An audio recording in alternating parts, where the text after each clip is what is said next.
നമസ്കാരം. ശ്രീമദ് ഭാഗവതം മൂലം പ്രഭാഷണം ഭാഗം 333 333. ഓം ഗം ഗണപതയേ നമഃ. ഓം സം സരസ്വതേ സ്വാഹ. ഓം ശ്രീ ഗുരുഭ്യോ നമഃ. ഓം ശ്രീ രംഗനാഥശർമ്മണേ നമഃ. നാരായണ നാരായണ നാരായണ നാരായണ നാരായണ നാരായണ നാരായണ നാരായണ നാരായണ നാരായണ നാരായണ. ഓം ശ്രീകൃഷ്ണാർപ്പണമസ്തു. ഓം ശ്രീകൃഷ്ണായ പരബ്രഹ്മണേ നമഃ. ഓം ശ്രീകൃഷ്ണായ പരമാത്മനേ നമഃ. ഹരേ രാമ രാമ രാമ ഹരേ ഹരേ, ഹരേ കൃഷ്ണ കൃഷ്ണ കൃഷ്ണ ഹരേ ഹരേ. ശ്രീമദ് ഭാഗവതം ചതുർത്ഥ സ്കന്ധം 2-ാം അധ്യായത്തിലെ 33-ാമത്തെ ശ്ലോകമാണ് തുടങ്ങുന്നത്. ഇന്ന് ഭാഗം 333 എന്ന് പറയുമ്പോൾ അതിൽ ശ്ലോകം ആക്സിഡൻ്റലായിട്ട് അല്ലെങ്കിൽ ഇൻസിഡൻ്റലായിട്ട് അല്ലേ 33 എന്തായിരുന്നു? മൈത്രേയ വാചാം തസ്സേവം വദത ശാപം ഭൃഗോ അസ ഭഗവാൻ ഭവ നിശ്ചക്രാമതത കിഞ്ചിൽ വിമാന ഇവ സ അനുഗ. അതിൻ്റെ വാക്കാർത്ഥം ഇപ്രകാരം ശാപത്തെ ഭൃഗു വധിച്ചപ്പോൾ ജ്ഞാനാദിഗുണപൂർണനായ ശിവൻ ആ ശിവൻ അല്പം വിമനസനെന്ന പോലെ, അതായത് താല്പര്യമില്ലാത്ത കൂട്ടത്തിൽ പരിവാരസഹിതനായിട്ട് അവിടെ നിന്നു പോയി. ഇതാണ് യോഗ്യന്മാരുടെ ലക്ഷണം. യോഗ്യന്മാരെ അപകീർത്തിപ്പെടുത്താൻ ശ്രമിച്ചാൽ തർക്കുത്തരം പറഞ്ഞ് അവിടെ നിൽക്കാൻ പാടില്ല, മിണ്ടാണ്ട് അവിടെ നിന്ന് ഇറങ്ങിപ്പോകണം. അപ്പോൾ തോൽക്കണത് ആരാണ് തർക്കുത്തരം പറഞ്ഞത്? അവർ. ഇത് ചിലവർ പറയും, കൃഷ്ണൻ ഗീതയിൽ അങ്ങനെ അല്ലല്ലോ പറഞ്ഞിരുന്നത്. ആ സാഹചര്യം നമ്മൾ ശ്രദ്ധിക്കണം.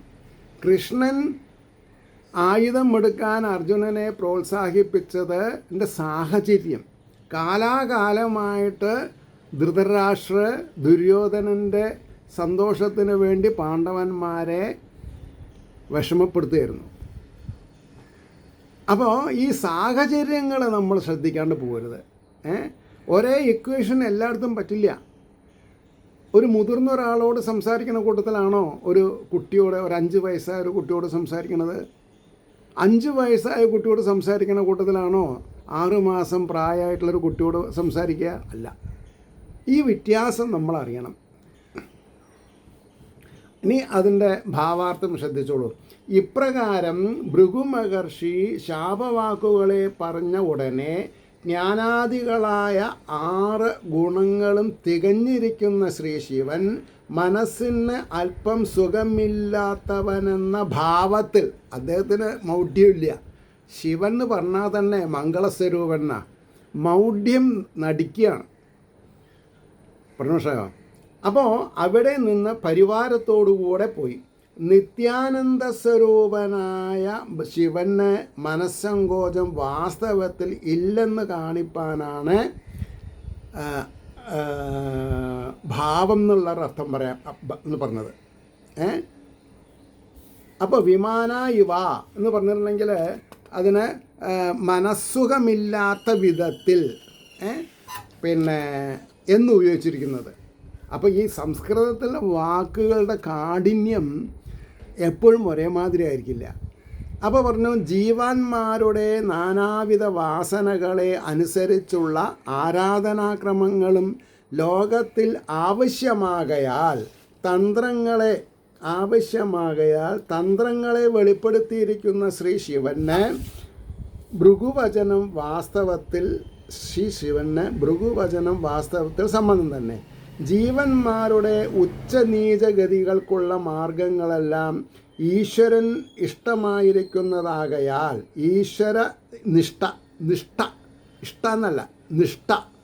നിഷ്ഠവാൻ, അതായത് നല്ല കാര്യങ്ങൾ നിഷ്ഠയോടുകൂടി നടത്തണം എന്ന് പറഞ്ഞാൽ ശ്രദ്ധയോടുകൂടി നടത്തണം. അപ്പോൾ ആ ഈശ്വര നിഷ്ഠ അത് നമ്മൾ വളരെ ശ്രദ്ധിക്കണം. ഇരിക്കുന്നതിനാൽ ശിവപ്രേരിതനായിട്ട് തന്നെ ഭൃഗുവിൻ്റെ ശാപം ഉണ്ടായിട്ടുള്ളത്.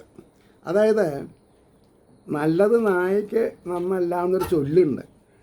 അപ്പം നായേനെ എത്ര വലിയ മെത്തയിൽ സോപ്പൊക്കെ തേച്ച് ചീന്തി പിന്നെ വൃത്തിയാക്കി സ്വർണ്ണ ചെയിനൊക്കെ ഇട്ട് അലങ്കരിച്ചാലും അത് എന്താണ് പറയുക, മനുഷ്യൻ്റെ അടുത്ത് ദയ കാണിക്കും, അതിന് ഇല്ലയെന്ന് ഞാൻ പറയുന്നില്ല.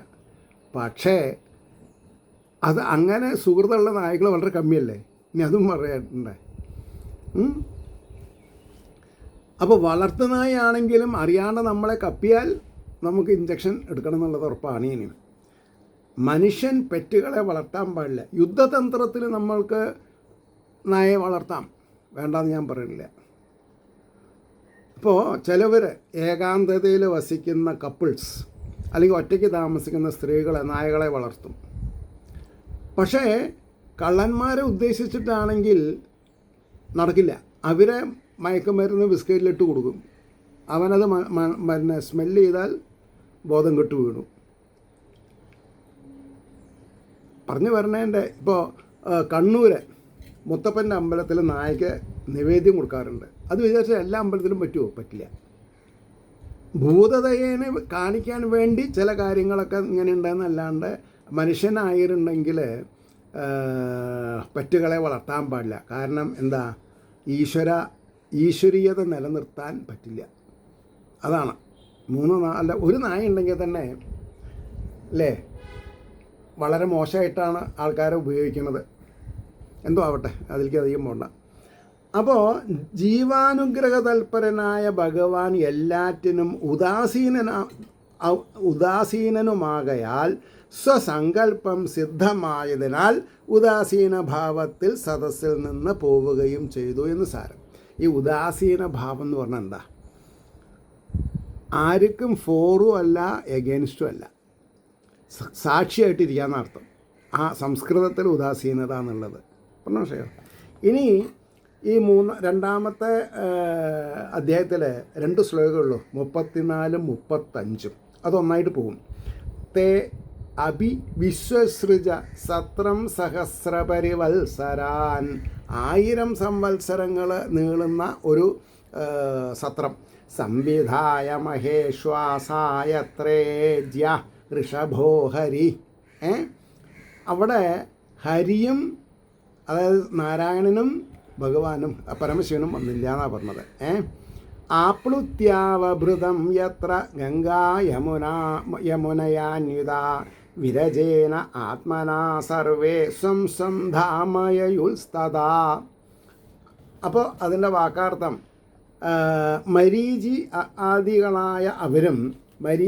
മരീചിയാദികളായ അവരും 1000 സംവത്സരം കൊണ്ട് സാധിക്കേണ്ടതായ സത്രത്തെ വേണ്ടതുപോലെ നടത്തിയിട്ട്, ഹേ വീരനായ വിതുര, ഗംഗാനദി യമുനാ നദിയോടുകൂടെ ഏതൊരു ദിക്കിൽ ചേർന്നിരിക്കുന്നുവോ അവിടെ അവഭൃത സ്നാനം ചെയ്തിട്ട് എല്ലാ പേരും ശുദ്ധമായ അന്ധകരണത്തോടുകൂടെ അവിടെ നിന്ന് അവരവരുടെ സ്ഥാനത്തെ യാനം ചെയ്തു. യാതൊരു സത്രത്തിൽ പൂജ്യൻ സർവോത്കൃഷ്ടനായ ശ്രീനാരായണനാകുന്നു. സോറി, ഞാൻ പറഞ്ഞത് ഈ പിന്നെ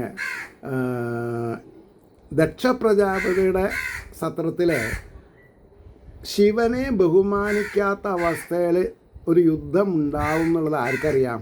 നാരായണനറിയാം. അപ്പോൾ ശ്രീമൻ നാരായണനോട്, വിഷ്ണുവിനോട് അധിക പ്രേമമുള്ള ആളാണ് ദക്ഷൻ. എങ്കിലും സന്ദർഭോചിതമായിട്ട് അദ്ദേഹം പോയില്ല.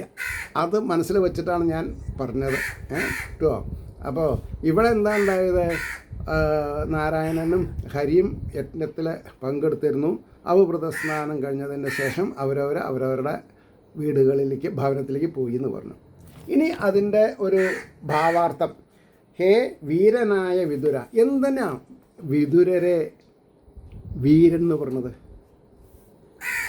വീരൻ യുദ്ധത്തിലൊന്നും ഇദ്ദേഹം താല്പര്യം കാണിച്ചിട്ടില്ല.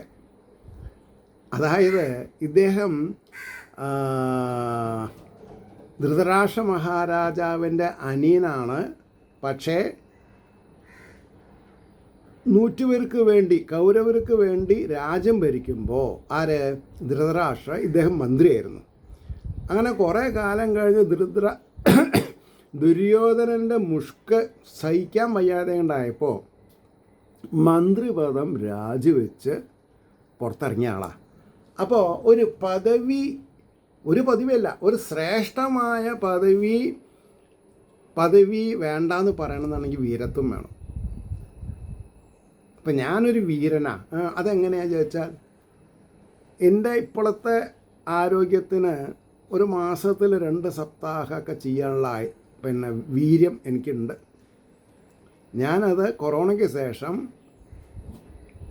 വേണ്ട വെച്ചു. കാരണം എന്താ, ഒന്ന് മിസ്സീസിന് ഒറ്റയ്ക്ക് കാര്യങ്ങൾ നടത്താൻ പറ്റില്ല, രാത്രി ആളെ കിട്ടൂല, എന്നെ അവളെ സങ്കടപ്പെടുത്തണ്ട എന്നുള്ളതൊന്ന്. പിന്നെ എൻ്റെ ഗുരുനാഥനോടുള്ള പ്രേമം. അദ്ദേഹം എന്താ പറയണത്, കാശിന് വേണ്ടി പോരുന്നതാ. പോയ കാശ് വാങ്ങാണ്ടിരിക്കാനും പറ്റില്ലല്ലോ. അവർ തരുന്നത് നമ്മൾ നന്നാവാനല്ല, ഇങ്ങനെ തലയ്ക്ക് മീതെ അല്ലേ, ആരും കാണാണ്ട് 10 റുപ്യാണോ 50 റുപ്യാണോ 100 റുപ്യാണോ ആർക്കും അറിയില്ല. ഇതിങ്ങനെ വീശിയിട്ട് ഇടും. അത് കുടുംബം പുലർത്താൻ പാടില്ല എന്നാണ്. ഭാഗവതത്തെ വിറ്റ് തിന്നരുതെന്നാണ്. അതൊന്നും ആരും മനസ്സിലാക്കണില്ല. അല്ലെങ്കിൽ അത്ര ഗഹനമായിട്ടുള്ള ഗുരുനാഥന്മാർക്ക് വഴങ്ങിയിട്ടല്ല ഈ ഇപ്പോഴത്തെ ആചാര്യന്മാരൊക്കെ. അങ്ങനെയുണ്ട്. അപ്പോൾ എങ്ങനെയായാലും ഇവിടെ സർവോർ കൃഷ്ണ ശ്രീ നാരായണനാകുന്നു എന്ന് പറഞ്ഞ് അവസാനിച്ചു. അപ്പോൾ വീരനായ വിതുര, സൽവോത്കൃഷ്ടനായ ശ്രീഹരിയെ ഏതൊരു സത്രത്തിൽ ലോകാഭിവൃദ്ധിക്കായി ഒരുങ്ങിയിരിക്കുന്ന മരീചാതി പ്രജാപതികൾ പൂജിച്ചിരുന്നുവോ, ആ സത്രത്തിൽ സംഭവിക്കുന്ന വിഘ്നങ്ങൾക്കെല്ലാം നിവൃത്തിയെ ആ ഭഗവാൻ തന്നെ വരുത്തുന്നു. അതിനാൽ മരീചാദികൾ 1000 പരിവത്സരം കൊണ്ട് സാധ്യമായ ആ സത്രത്തെ വേണ്ടതുപോലെ നടത്തിയ ശേഷം ഗംഗാനദി യമുനാനദിയോട് ചേർന്നിരിക്കുന്ന സ്ഥാനമായ പ്രയാഗയിൽ, ഈ രുദ്രപ്രയാഗ് എന്നൊക്കെ പറയും, അപവൃത സ്നാനം ചെയ്ത ശേഷം സംതൃപ്തിയെയും പരിശുദ്ധിയെയും പ്രാപിച്ചിരിക്കുന്ന മനസ്സോടുകൂടെ അവരുടെ സ്ഥാനത്തെ പ്രാപിക്കുകയും ചെയ്തു എന്നുള്ളതാണ് 2-ാം അധ്യായം കഴിയുന്നത്. ഇത് ശ്രീമദ് ഭാഗവതേ മഹാപുരാണേ ചതുർത്ഥസ്കന്ധേ ധർമ്മപ്രകരണേ അനർത്ഥഹേതു നിരൂപണം നാമ ദ്വിതീയോധ്യായഃ. സർവത്ര ഗോവിന്ദനാമ സങ്കീർത്തനം. ഗോവിന്ദ ഗോവിന്ദ. ഓം നമോ ഭഗവതേ വാസുദേവായ. ശ്രീമദ് ഭാഗവതം ചതുർത്ഥസ്കന്ധം 3-ാം അധ്യായം. ശ്രീമൈത്രേയ ഉവാച. ശ്ലോകം 1. സദാ വിദ്വിഷതോരേവം കാലോ വൈ ധ്രിയമാണയോ ജാമാതു ശശുരസ്യാഭി സുമഹാൻ അതിചക്രമേ. ഇതാണ് ശ്ലോകം. എപ്പോഴും വിശേഷമായി ദേഷിച്ചും കൊണ്ട് വസിക്കുന്ന പുത്രിയുടെ ഭർത്താവിൻ്റെയും ഭാര്യയുടെ പിതാവിൻ്റെയും അധികമായ കാലം അതിക്രമിച്ചു.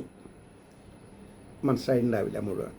അപ്പോൾ അതിൻ്റെ ഭാവാർത്ഥം പറഞ്ഞാൽ അറിയാം. മൈത്രേയൻ പറഞ്ഞു, 3-ാം അധ്യായത്തിൽ പിതൃസമീപത്തിലേക്ക് പോവാൻ പുറപ്പെട്ട സതീദേവിയെ ഭഗവാൻ ശ്രീശിവൻ മുടക്കിയതിനെ വിവരിക്കുന്നു. ദക്ഷനും ശ്രീശിവനും തമ്മിലുണ്ടായ വൈരത്തിൻ്റെ സ്ഥൈര്യത്തിനുള്ള കാരണമായ സംഗതി ഇതാണെന്ന് സൂചിപ്പിക്കുന്നു. എന്താണത്? ശ്രീ ശിവൻ ദക്ഷപുത്രിയുടെ ഭർത്താവും ദക്ഷപ്രജാപതി ശിവൻ്റെ ഭാര്യയുടെ പിതാവുമായതിനാൽ അവർക്ക് തമ്മിലുള്ള സംബന്ധം ഇത്രമാത്രമുണ്ടായ കലഹം നിമിത്തം നിശേഷം നശിക്കുവാൻ തരമില്ലാത്തതായിരുന്നു. തമ്മിൽ പുത്രീവല്ലഭനായ ശിവനും ഭാര്യയുടെ പിതാവായ ദക്ഷപ്രജാപതിയും എല്ലായ്പ്പോഴും കലഹിച്ചുകൊണ്ടു തന്നെ ബഹുകാലം കഴിഞ്ഞു. അത് ദക്ഷനൊരു വിനയായി എന്നുള്ളതാണ് കഥ. ഈ കഥ അറിഞ്ഞിട്ടും നമ്മളിൽ പലരും വിവാഹശേഷം ഭാര്യാപിതാവായിട്ട് ചിലവർ കള്ളു കുടിച്ച് നടത്തുന്നു വരും, അല്ലെങ്കിൽ അദ്ദേഹത്തിൻ്റെ ആസ്തി പിടുങ്ങി അദ്ദേഹത്തിനെ പെരുവഴിയിലാക്കിയത് വരും, അല്ലെങ്കിൽ ബഹുമാനിച്ചില്ല എന്ന് വരും. ഇങ്ങനെയൊക്കെയാണ് ഉണ്ടാവുക. 2-ാമത്തെ ശ്ലോകം. യഥാഭിഷിക്തോ ദക്ഷസ്തു ബ്രഹ്മണ പരമേഷ്ഠിന പ്രജാപതീനാം സർവേഷാം ആധിപത്യേ സ്മയോ അഭവത്. അതിൻ്റെ വാക്കാർത്ഥം, സർവോത്കൃഷ്ടമായ ബ്രഹ്മാവിനാൽ സകല പ്രജാപതികളുടെ ആധിപത്യത്തിൽ ദക്ഷനാകട്ടെ എപ്പോൾ അഭിഷേകം ചെയ്യപ്പെട്ടുവോ അപ്പോൾ ഗർവം ജനിച്ചു എന്നാണ്. ഈ പ്രജാപതികളുടെ സാമ്രാട്ടായിട്ട് അവരോഹണം ചെയ്യപ്പെട്ടു, അവിടെയാണ് പ്രശ്നം ഉണ്ടായത്. അല്ലെങ്കിൽ ഈ ദക്ഷൻ സിമ്പിൾ ആളായിരുന്നു എന്നാണ് പറഞ്ഞത്. പ്രജാപതിയുടെ സ്ഥാനം, പ്രജകളുടെ നേതാവ് എന്നുള്ള രീതിയിൽ. ഇനി അതിൻ്റെ ഭാവാർത്ഥം, സർവ പ്രജാപതികളുടെ ആധിപത്യ സ്ഥാനം. അതായത് ഈ ലോകത്തിൽ എത്ര പ്രജാപതികളുണ്ട്, അത്രയും രാജാക്കന്മാരുടെ രാജാവായിട്ട് സർവോത്കൃഷ്ടനായ ബ്രഹ്മാവ് ദക്ഷന് നൽകി. അപ്പോൾ ദക്ഷന് അധികം ഗർവമുണ്ടായി. ഈ ഗർവമുണ്ടായാലാണ് ഈശ്വരീയ തൽപരന്മാർ, ഈശ്വരനെ അഭിമുഖീകരിച്ചുകൊണ്ട് ജീവിക്കുന്ന ആൾക്കാർ, അല്ലെങ്കിൽ ഈശ്വരനെ കീർത്തിച്ചുകൊണ്ടിരിക്കുന്ന ആൾക്കാർക്കൊക്കെ ബുദ്ധിമുട്ടുണ്ടാവും. അതുകൊണ്ടാണ് പറയുന്നത്, ഉന്നത സ്ഥാനം സിദ്ധിക്കുമ്പോൾ അഹങ്കാരം അധികരിക്കും. അത് ഉള്ളിൽ വെച്ചിട്ടാണ് ഞാൻ 95 ഗുരു ശിഷ്യപ്പെട്ടതിന് ശേഷം പ്രമോഷൻ വന്നപ്പോൾ വേണ്ടാന്ന് പറയാനുള്ള ചങ്കൂറ്റം എന്തുകൊണ്ടാണ്? അതുവരെ തോളത്ത് കൈയിട്ട സതീർത്ഥന്മാരെ സ്ക്രൂ ചെയ്യേണ്ടി വരും. അത് നമുക്ക് വേണ്ട, പണം വേണ്ട, പ്രമോഷയില്ലേ. അപ്പോൾ പറഞ്ഞു, അപ്പോൾ നാശവും വേഗത്തിലുണ്ടാവും. അതിനാൽ ശിവദ്വേഷബലം അനുഭവിക്കുവാനുള്ള മാർഗമായിട്ടാണ് ബ്രഹ്മാവ് ദക്ഷനെ സർവ പ്രജാപതികളുടെ ആധിപത്യ സ്ഥാനത്തിൽ അഭിഷേകം ചെയ്തത്. ദക്ഷനാകട്ടെ, ഞാനാണ് സർവ പ്രജാപതികളിൽ വെച്ച് മഹാൻ, അതുകൊണ്ട് എനിക്കായിട്ട് മഹൽ സ്ഥാനം നൽകിയത് എന്നുള്ള ഗർവമുണ്ടാക്കി എന്ന് ധരിക്കണം. അല്ലെങ്കിൽ ബ്രഹ്മദേവൻ്റെ പ്രവൃത്തി അനുചിതമായെന്ന് ശങ്കിപ്പാൻ ഇടവരും. അനുഗ്രഹം നിഗ്രഹ പര്യായമായിട്ടും നിഗ്രഹം അനുഗ്രഹപരമായിട്ടും ലോകത്തിൽ കാണപ്പെടുന്നതിനെ ഓർമ്മ വയ്ക്കുവാൻ ഇപ്രകാരമുള്ള സംഭവം സഹായിക്കുന്നു. അപ്പോൾ അതിന് കൊടുത്തു വയ്ക്കണം, നല്ല കാര്യങ്ങൾ അനുഭവിക്കാൻ കൊടുത്തു വയ്ക്കണം. ഇനി മൂന്നാമത്തെ ശ്ലോകം പറയണു. ഇഷ്ട്വാസവാജപേയേന ബ്രഹ്മനിഷ്ഠാനഭിഭൂയ ച ബൃഹസ്പതി സവം നാമ സമാരേഭേ ക്രതുത്തമം. അവൻ വാജപേയത്താൽ, വാജപേയം എന്ന് പറഞ്ഞെങ്കിൽ അശ്വമേധം എന്നർത്ഥം വരും, യജിച്ചിട്ട് ഉത്തമ ബ്രാഹ്മണരെ തിരസ്കരിക്കുകയും ചെയ്തിട്ട് ബൃഹസ്പതിസവം എന്നു പേരായ ഉത്തമയാഗത്തെ ആരംഭിച്ചു.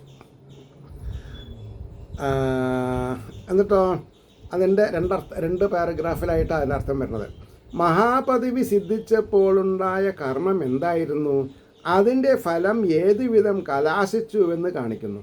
പ്രജാപതികളുടെ പ്രധാനിയായ ദക്ഷൻ വാജപേയം എന്ന യാഗം കഴിച്ചു. അതിൽ ശിവനും ശിവപക്ഷക്കാരായ ഉത്കൃഷ്ടന്മാർക്കും ഭാഗം നൽകാതെ അവരെ ധിക്കരിച്ചു. ഒടുവിൽ യാഗങ്ങളിൽ വെച്ച ഉത്കൃഷ്ടമായ ബൃഹസ്പതി സവം എന്ന യാഗം ആരംഭിച്ചു. ഇനി അതിൻ്റെ കൺക്ലൂഡിങ് പാർട്ടാണ് പറഞ്ഞത്. എന്താണത്? യാഗാദിക്രിയകളെ വിവരിക്കുന്ന വേദഭാഗത്തിന് ബ്രാഹ്മണം എന്ന് പേർ. യാഗങ്ങളിൽ വെച്ച് പ്രധാനമായതാണ് ബൃഹസ്പതി സവം എന്ന് ബ്രാഹ്മണങ്ങളിൽ വിധിച്ചിരിക്കുന്നു. അതിൻ്റെ പൂർവാംഗമാണ് വാജപേയം എന്ന യാഗം.